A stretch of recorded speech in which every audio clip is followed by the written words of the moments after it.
আন-নাযরাতু সাহমুন মাসমুমুন মিন সিহামিশ শাইতান, দৃষ্টি শয়তানের বিষাক্ত তীর সমূহের মধ্যে অন্যতম একটা তীর। আল্লাহ পাক নিজে বলতে আছেন, তিনি বলেন যে দৃষ্টি শয়তানের বিষাক্ত যে তীর সমূহ আছে, এই বিষাক্ত তীর সমূহের মধ্যে অন্যতম একটা তীর হলো দৃষ্টি, কুদৃষ্টি। এই কুদৃষ্টির মাধ্যমে শয়তান পুরুষ এবং নারীকে জিনাহের কাজের মধ্যে দাবিগ্রস্ত করে, জিনের কাজের মধ্যে নিয়ে যায়। পুরুষ মহিলার প্রতি দৃষ্টি দিল, মহিলা পুরুষের প্রতি দৃষ্টি দিল। এজন্যই এই খারাপ দৃষ্টির কারণে কি হয়, নিজের স্বামীকে ভালো লাগে না, বা পুরুষ তার স্ত্রীকে ভালো লাগে না। এই মহিলা যখন বেগানা পুরুষের দিকে তাকাইবে, তখন এই মহিলার দৃষ্টি খারাপ হয়ে যাবে। এই শয়তান তার নজর ওই বেগানা পুরুষের কাছে তার কাছে কি লাগবে, ভালো লাগাইবে। এবং পুরুষের ক্ষেত্রেও একই কথা আল্লাহ পাকের নবী বলেছেন, আল মারআতু আওরাত, মহিলাগণ হলো সতর, তারা পর্দার আড়ালে কি থাকার জিনিস। ফাইদা খরজাত ইস্তাশরাফাহা শাইতান, যখন তারা বিনা প্রয়োজনে বিনা দরকারে বেপর্দা অবস্থায় তাদের গড় থেকে তারা বের হয়, তখন শয়তান তাদের উপরে সোয়ার হয়। এই হাদিসের ব্যাখ্যায় মুহাদ্দিসিনে কেরাম লিখছেন যে ফাইদা খরজাত ইস্তাশরাফাহা শাইতান, এই মহিলা যখন বেপর্দা অবস্থা বের হলো, এই মহিলার উপরে শয়তান কি হলো, সোয়ার হয়েছে। শয়তান সোয়ার হইয়া এই মহিলাকে পরপুরুষের নজরে, বেগানা পুরুষের নজরে এই মহিলাকে আকর্ষণীয় করিয়া তোলে।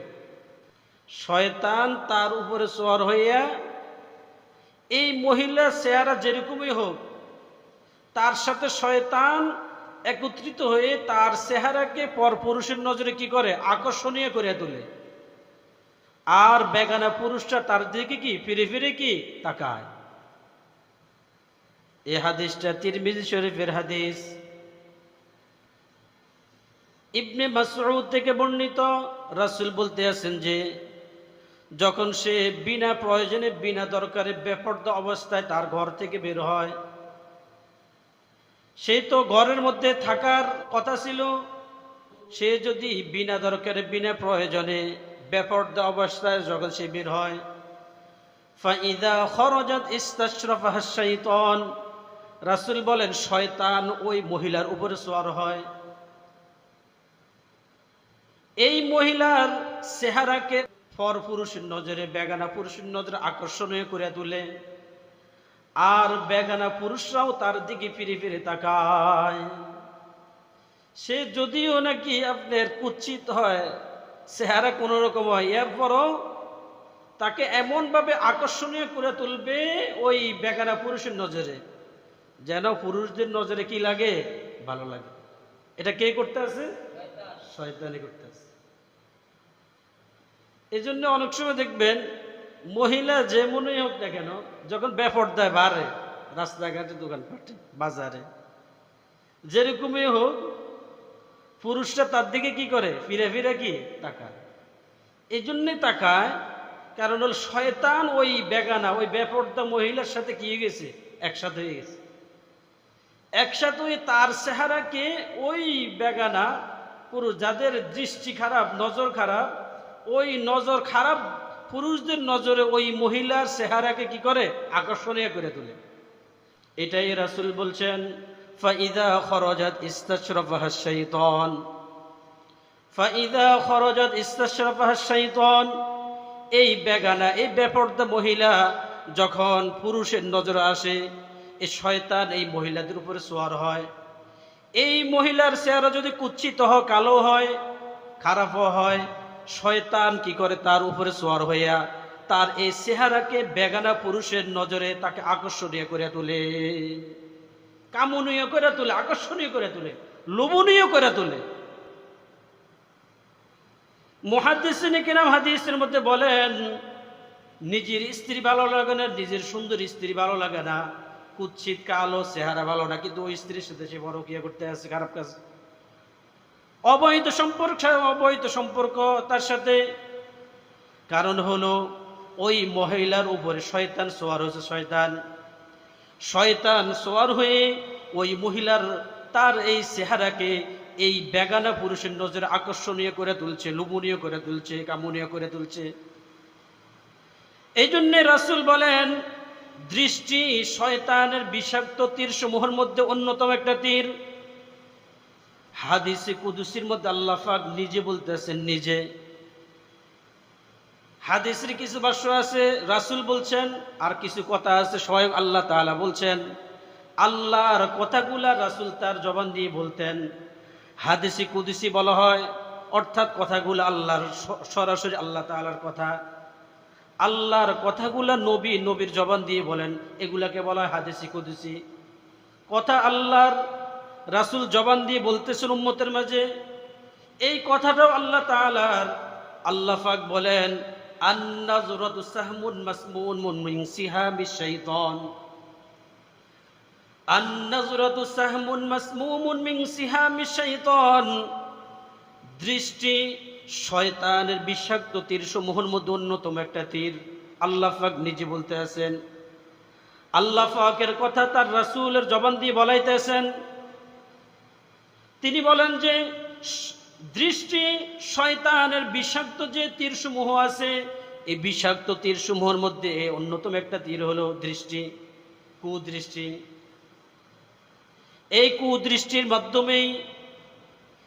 কুদৃষ্টির মাধ্যমে শয়তান পুরুষ এবং নারীকে জিনাহের কাজের মধ্যে দাবিগ্রস্ত করে, জিনাহের কাজের মধ্যে নিয়ে যায়।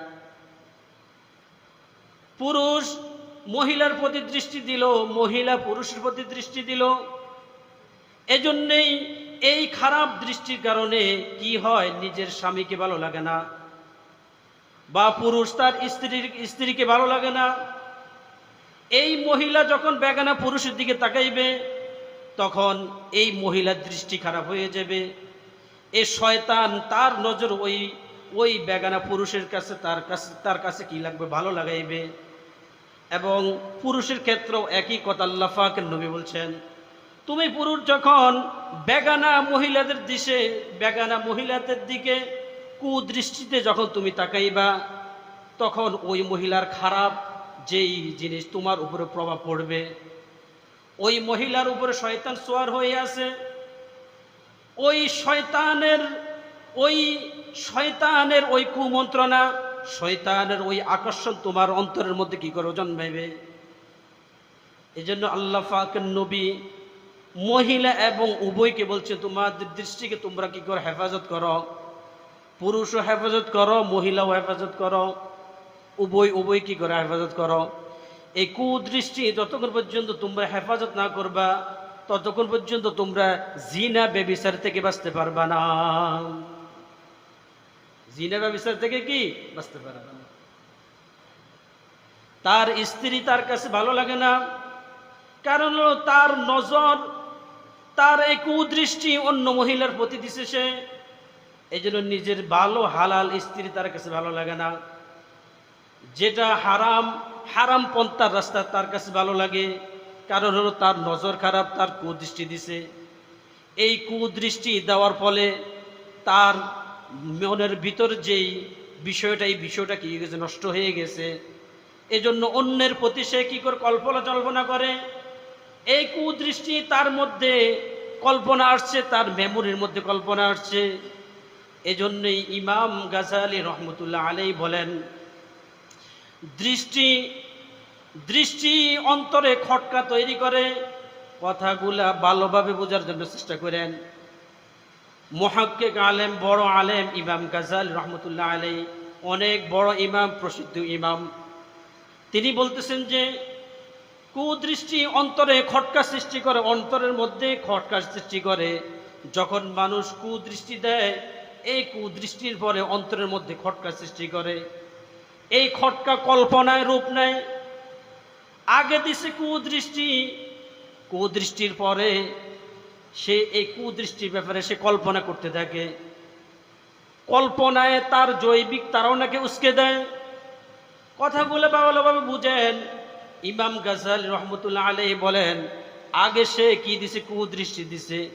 কুদৃষ্টি দেওয়ার পর ওই মহিলাকে নিয়ে সে কি করতেছে? কল্পনা করতে আছে। আর এই কল্পনা তার যে জৈবিক চাহিদা, জৈবিক তাড়নাকে উস্কে দিতে আছে। কল্পনা করতে আছে আর জৈবিক তাড়নাকে উস্কে দিতে আছে। আর জৈবিক তাড়না বাস্তবে কি করে? রূপান্তর করে, বাস্তবে রূপান্তর ঘটায়, বাস্তবে রূপ নেয়। জৈবিক তাড়না বাস্তবে কি না রূপ দেয়। প্রথম আগে সে কি দিছে? কুদৃষ্টি দিছে। কুদৃষ্টি দেওয়ার পরে তার ভিতরে কল্পনা আসে, ইয়ার পরে চিন্তা ফিকির করে কল্পনা করতে থাকে, আর জৈবিক তাড়নাকে উস্কে দিতে থাকে, উস্কাইতে থাকে। এই উস্কানোর ফলেই তার এই জৈবিক তাড়না বাস্তবে কি দেয়? রূপ দেয়। এই জন্য ইমাম গাজ্জালী রহমতুল্লাহ আলাইহি বলতেছেন যে কুদৃষ্টি খুব খারাপ দৃষ্টি। এই কুদৃষ্টি থেকে নারী এবং পুরুষ উভয় যখন হেফাজত না হবে, তাহলে জিনার থেকে বাঁচতে পারবে না, ব্যভিচারের থেকে বাঁচতে পারবে না, দর্শনের থেকে বাঁচতে পারবে না। এই জিনা, ব্যভিচার, এই খারাপ থেকে বাঁচার জন্য আল্লাহ সুবহানাহু ওয়া তাআলা বলছে, তোমাদের নজরকে তোমরা কি করে? হেফাজত করো। মহিলা এবং পুরুষ উভয়কে বলা হয়েছে এই নজর থেকে কি করো? হেফাজত করো। এই যে আপনার 8 বছর 10 বছর মেয়ের উপর জাফাইয়া পড়ে, পুরুষেরা দর্শন করে, এই যে দর্শন করতেছে বা করছে, সে এই 8-10 বছর মেয়ের প্রতি সে কি দিছে? খারাপ দৃষ্টি দিছে, কুদৃষ্টি দিছে। এই কুদৃষ্টি দেওয়ার ফলে কি হলো? তার মাথার মধ্যে, মেমোরির মধ্যে খালি ঘুরপাক খাটতে আছে, যেটা ইমাম গাজ্জালী রহমতুল্লাহ আলাইহি বলছেন যে আগে কুদৃষ্টি দিছে এই মেয়ের প্রতি। কুদৃষ্টি দেওয়ার পর সে কি করতেছে? কল্পনা করতে আছে। কল্পনা করার পর তার যে জৈবিক তাড়না, এটা এই কল্পনার মধ্যেই কিন্তু জৈবিক তাড়না কি উস্কায়, উস্কে দেয়। জৈবিক যে চাহিদা, এই চাহিদা কি উস্কে দেয়। এই যখন জৈবিক চাহিদা উস্কে যায়, তখনই সে এটা বাস্তব করবে কোন সময়? তখন তার আর কি থাকে না? হুঁশ থাকে না। তাহলে আগে সে কি দিছে? কুদৃষ্টি দিছে। কুদৃষ্টি দেওয়ার পর তার কি আছে? কল্পনা আসছে। কল্পনা আসার পরে সে এটাকে কি করে? বাস্তবে রূপান্তর করে। এই জন্যই বলা হয়েছে যে তোমাদের দৃষ্টিকে তোমরা কি করো? হেফাজত করো। মহিলা পুরুষ উভয়কে কি বলছে? দৃষ্টিকে হেফাজত করতে। মহিলারাও পুরুষদের প্রতি কি দেয়? কুদৃষ্টি দেয়। পুরুষরা যেমনি ভাবে মহিলাদের প্রতি কুদৃষ্টি দেয়, মহিলারাও পুরুষদের প্রতি কুদৃষ্টি দেয়। এই গতকালকেও খবরের মধ্যে আসছে, আমেরিকার একটা বিশ্ববিদ্যালয়ের মধ্যে বিশ্ববিদ্যালয়ের ঘটনা। শিক্ষিকা ছাত্রর কাছে দৈনিক তার গোসলের ছবি পাঠায়, দৈনিক ছাত্রর কাছে শিক্ষিকা কি পাঠাতে আছে? গোসলের ছবি ভিডিও কইরা ছাত্রের হোয়াটসঅ্যাপে পাঠায়। কারণ এই মহিলা ওই ছাত্রের প্রতি কি পড়ছে? কুদৃষ্টি পড়ছে। তার সাথে সে খারাপ রিলেশন করবে বা ব্যভিচারীর কাজ করবে। এই জন্য তাকে উত্তেজিত করতে সে ওই ভিডিওগুলা তার কাছে কি পাঠাইতে আছে। কথা বুঝছেন? সে গোসল করতেছে, গোসলের ভিডিও সে ধারণ করে ওই ছাত্রের কাছে কি পাঠাইতে আছে। ছাত্র এগুলো দেখবে, দেখা তার জৈবিক তাড়না উস্কে দিবে, উত্তেজিত হইব। ইয়ার পরে তার শিক্ষিকার সাথে কি খারাপ আচরণ করবে, ব্যভিচারে লিপ্ত হবে। তাহলে এই মহিলা তার ছাত্রের প্রতি কি দিছে? কুদৃষ্টি দিছে। কুদৃষ্টি দেওয়ার ফলে সে কি করলো? এই ভিডিও ধারণ করে ওই ছাত্রের কাছে কি পাঠাইতেছে। কুরআনুল কারীমের মধ্যে আল্লাহ পাক জুলাইখা এবং ইউসুফ আলাইহিস সালামের ঘটনাকে আল্লাহ পাক তুলে ধরছেন। কিয়ামত পর্যন্ত মানুষের জন্য এই ঘটনা থেকে অনেক কিছু শিক্ষণীয় বিষয় আছে। মুহাদ্দিসিন কিরাম লিখছেন, ইউসুফ আলাইহিস সালাতু ওয়াস সালাম জুলাইখার প্রতি কুদৃষ্টি দেন নাই। তিনি ছিলেন নবী, তার দৃষ্টি ছিল ভালো। তিনি কিন্তু ছোটবেলা থেকে ইউসুফ আলাইহিস সালাম জুলাইখার প্রতি কুদৃষ্টি দেন নাই। কিন্তু জুলাইখা ইউসুফ আলাইহিস সালামের প্রতি একেবারে ছোটবেলা থেকে সে কুদৃষ্টি দিছে, খারাপ দৃষ্টি দিছে। ইউসুফ আলাইহিস সালাম যখন একেবারে ছোট, যখন ইউসুফ আলাইহিস সালামকে তিনি লালন পালন করতে আসেন, এই লালন পালনের মধ্যে তার খারাপ দৃষ্টি ছিল, খারাপ উদ্দেশ্য ছিল। তার প্রতি ইউসুফ আলাইহিস সালামের প্রতি তার কি ছিল? খারাপ নজর ছিল। যখন ইউসুফ আলাইহিস সালাম যখন বড় হলেন, প্রাপ্ত বয়স্ক হলেন, জুলাইখা আর সহ্য করতে পারে না। জুলাইখা সরাসরি ইউসুফ আলাইহিস সালামকে ব্যভিচারের কি দিছেন? ব্যভিচারের প্রস্তাব দিছেন, ব্যভিচারের দিকে আহ্বান করছেন, সরাসরি প্রস্তাব দিচ্ছেন। কারণ হলো ওই ছোটবেলা থেকেই ইউসুফ আলাইহিস সালামের প্রতি জুলাইখা কি দিছে? কুনজর দিছে। কুনজর এই দেওয়ার ফলে তাকে কি করছেন? আহ্বান করছেন। তিনি যখন তার আহ্বানে সাড়া দেয় না, জোর করে পর্যন্ত তার সাথে এই ব্যভিচারের মধ্যে লিপ্ত হওয়ার জন্য এই জুলাইখা কি করছে? চেষ্টা করছে। যে প্রসিদ্ধ ঘটনা আপনারা কি প্রত্যেকেই জানেন।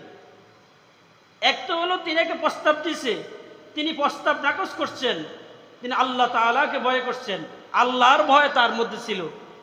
তো সেই যে এই ব্যভিচারের তাড়না তার মধ্যে যে আসছে, কথাগুলো ভালোভাবে বোঝার জন্য চেষ্টা করেন।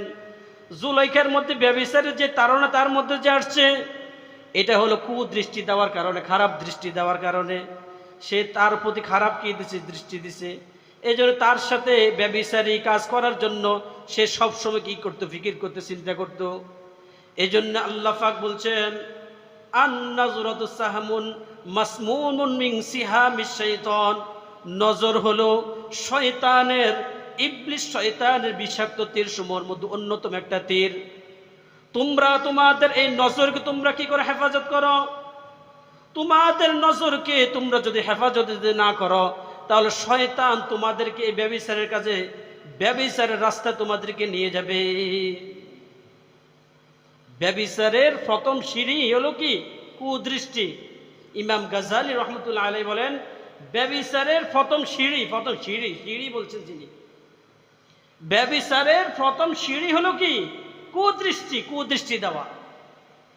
এটা হলো প্রথম ধাপ, প্রথম সিঁড়ি। এই কুদৃষ্টির ফলেই, এই কুদৃষ্টি পড়ার পরেই কি অন্যান্য কাজ কি শুরু হয়? চিন্তা করে, কল্পনা করে, কামনা বাসনা করে। আগে কি দিছে? কুদৃষ্টি দিছে।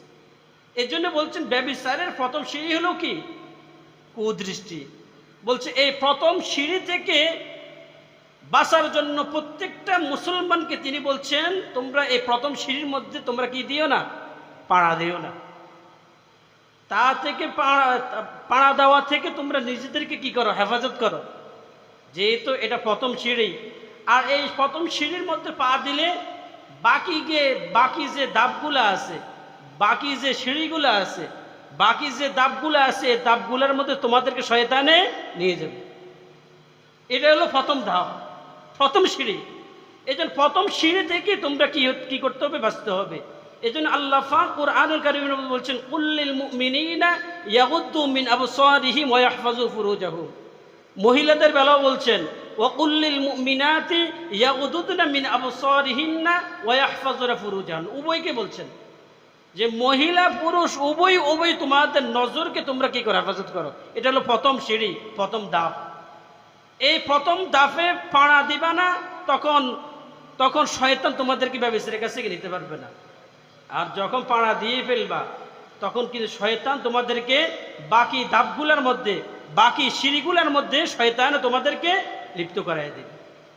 এই জন্যে মুআজ্জাজ হাজিরিন, আমরা প্রত্যেকেই, আমি ইমাম হই, আমি হুজুর হই, আমি আম সাধারণ হই, আমি যে কেউ হই, আমি জিনা ব্যভিচারের থেকে বাঁচতে হলে আমার চক্ষুকে আমি হেফাজত করতে হবে। আমি মহিলা হই, আমার চক্ষুকে আমি হেফাজত করতে হবে। আমি পুরুষ হই, আমার চক্ষুকে আমি হেফাজত করতে হবে। আমরা যখন উভয় আমাদের চক্ষুকে আমরা হেফাজত করব, তখন শয়তান আমাদেরকে জিনা ব্যভিচারের কাছে আমাদেরকে পৌঁছাতে পারবে না। এই যে মোবাইলের মধ্যে দেখেন, মোবাইলের বাহিরে দেখেন, এগুলো দেখেই তো তার জৈবিক তাড়নাকে উস্কে দিতে আসে। সে যদি মোবাইলের মধ্যে বা মোবাইলের বাহিরে সে যদি এই সমস্ত জিনিস যদি না দেখে, মহিলাদেরকে না দেখে, মোবাইলের ভিতরে হোক মোবাইলের বাহিরে হোক, তাহলে তার জৈবিক তাড়নাকে উস্কায় না। এগুলো দেখলে অটোমেটিকলি তার জৈবিক তাড়নাকে উস্কে দিই। শয়তান কি করে উস্কাইয়া দিবে। এই জন্য বলছে তোমাদের এই চক্ষুকে তোমরা কি করো, হেফাজত করো।